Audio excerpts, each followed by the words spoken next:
I want to show you. This is probably the best striped bass fishing lure ever that you can use.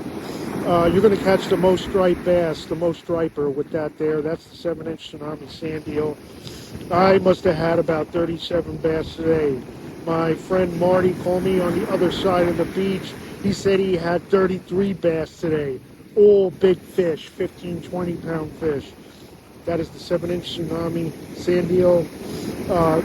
Great surface and lure for striped bass. You will catch the most striped bass than anyone else using that there lure. It's the best striper fishing lure in the world.